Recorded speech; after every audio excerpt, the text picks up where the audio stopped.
The next part of the lecture is threads. So threads are low cost alternative to a process for certain kind of concurrent application. Each process has an address space and a single thread of control. In many cases, it is desirable to have a multiple threads of control that share a single address space but run in quasi-parallel as if they were in fact separate processes. Traditionally, there is a single thread of execution per process. So, thread is basic unit of CPU utilization which consists of program counter, register state and stack space.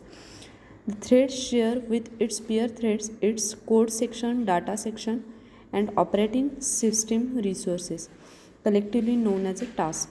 Traditionally, or a heavyweight process is equal to the task with one thread. In multi-threading environment, operating system supports a multiple threads of execution within a single process.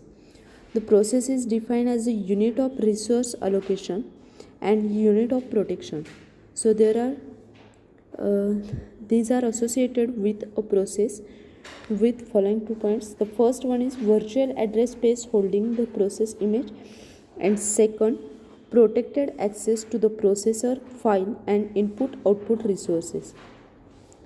Within a process, there may be one or more threads, each with the following. The first one is a thread execution state, that is running, ready, suspended, etc. And second is process control block, that is PCB, for each thread for saving the thread context. Now consider a web server application. A web server may have a several client accessing it. One solution is to have the server run as a single process that accepts the request. When the server receives a request, it creates a separate process to service the request. This approach is quite slow as each process has its own code, data and file. So it is more efficient to create a thread to service the request. Multiple threads created by a process share a data, code and the files. So in multiple thread tasks, while one server thread is blocked and waiting and a second thread in the same task can run. The cooperation of multiple threads in the same job confers higher throughput and improve the performance. The applications that require sharing a common buffer, that is producer consumer, the benefit for thread utilization. The thread provide a mechanism that allows sequential processes to make a blocking system call while also achieving a parallelism. The kernel supported threads, user level threads supported above the kernel via set of library call at the user level, and hybrid approach implements both user level and kernel supported threads.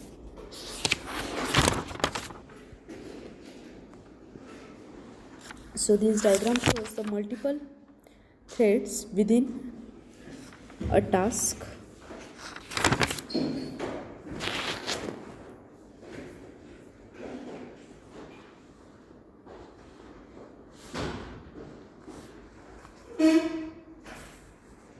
So the multiple threads created by a process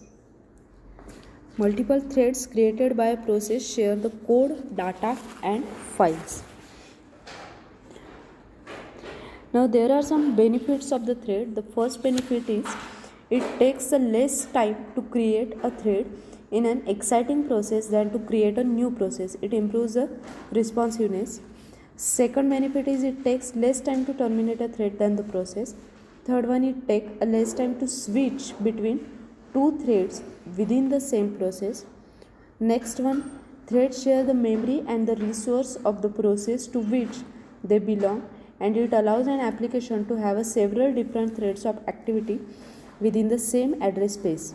And the last benefit is thread enhance the efficiency in communication, and they can interact with each other without the intervention of operating system.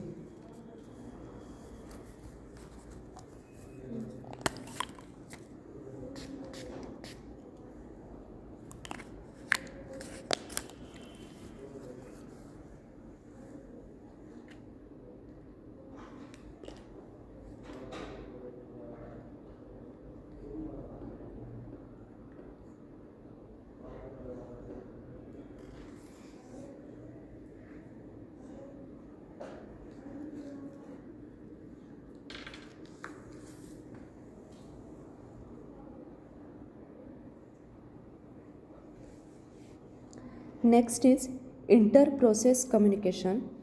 So the mechanism for the processes to communicate and to synchronize their actions. The message system, it consists of processes communicate with each other without resorting to shared variables. The IPC facility provides two operations: send and receive. Send means message size fixed or variable.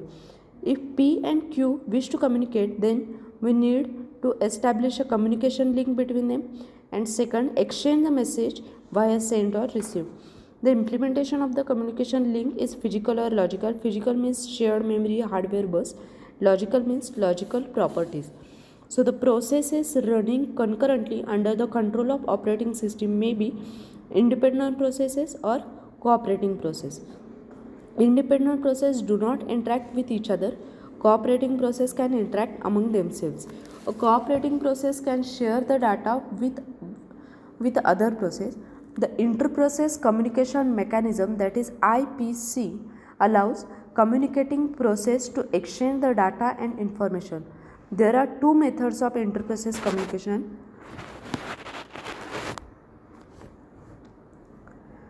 Through shared memory and through message passing. In the shared memory inter-process communication, process can interact using a shared variable, and the process can exchange information by reading and writing the data using shared variable. When the message passing is used for the communication, processes send and receive the message instead of reading and writing the shared variable. Send and receive functions are implemented in operating system.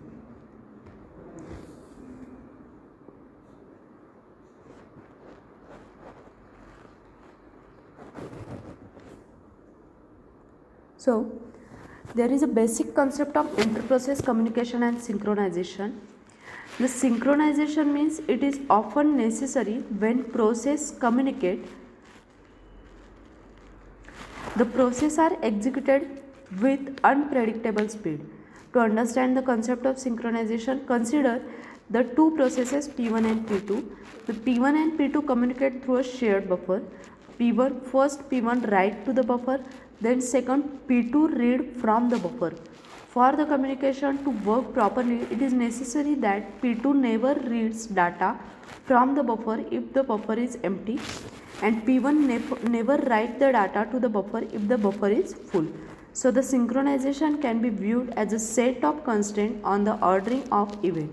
The programmer employs a synchronization mechanism to delay execution of process in order to satisfy such a constraint. Next is the rest condition. Rest condition is a situation where two or more processes are reading or writing some shared data, and the final result depends on who runs precisely when. As a simple example is, consider an application in which the process P1 add 100 to the value of A and P2 subtract 100 from the value of A. Initial value of A is assumed to be 500. So the process P1 performs A plus 100 and P2 performs A minus 100. The evaluation of the statement A plus 100 requires three substeps: read A, 100, add 100 to it, write the final value of A. Similarly, the evaluation of the statement A minus 100 requires three substeps. Now read A, subtract 100 from it, and write the final value of A. So the process P1 and P2 are running concurrently. Now assume that there is a time step of the process P1 gets over after the execution of substeps. So read A, process P1 is preempted and the process P2 is taken up for the execution.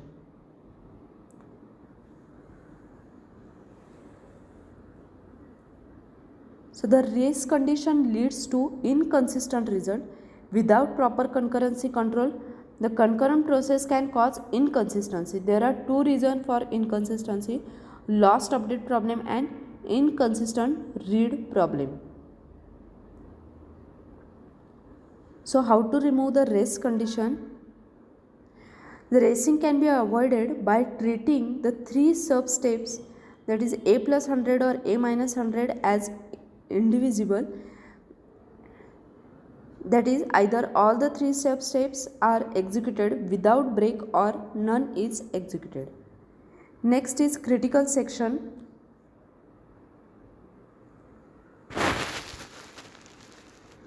So consider the system of n process. Each process has critical section segment of code.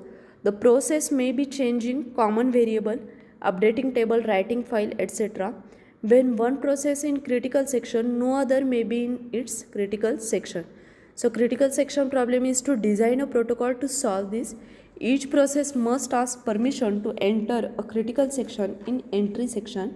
It may follow a critical section with exit section, then remainder section.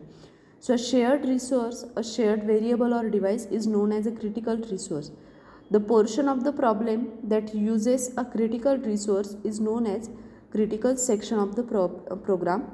It is necessary that only a program should be allowed to enter its critical section.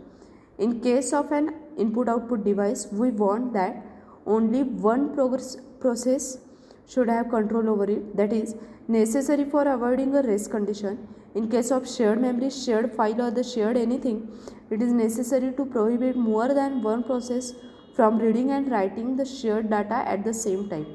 This is also known as mutual exclusion.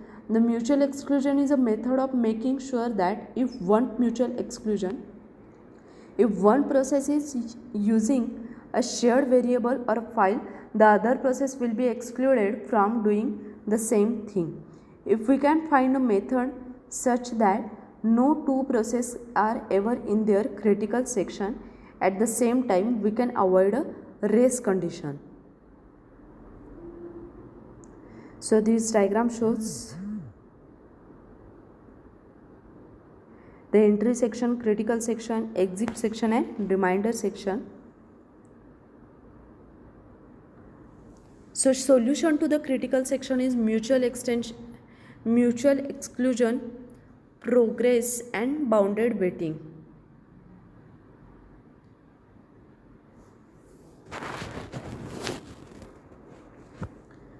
Now the mutual exclusion means here it is a method of making sure that if one process is using a shared variable or a file, the other process will be excluded from doing the same thing. Mutual exclusion is implemented with the help of critical section. Critical section has to satisfy the following condition. The first one, no two processes may be simultaneously inside their critical section. No assumptions may be made about the relative process speeds or the number of CPU. No process running outside its critical section may block other process. No process should have to wait forever to enter its critical section. When no process is in a critical section, any process that requests entry to its critical section must be permitted to enter without delay, and a process remain inside its critical section for a finite time only.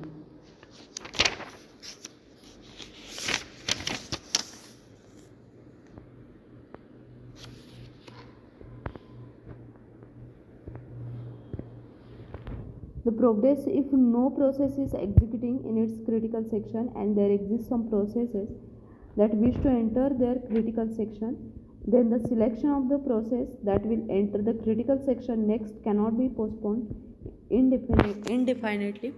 And the bounded waiting means a bound must exist on the number of time that other processes are allowed to enter their critical section after a process has made a request to enter its critical section before the request is granted.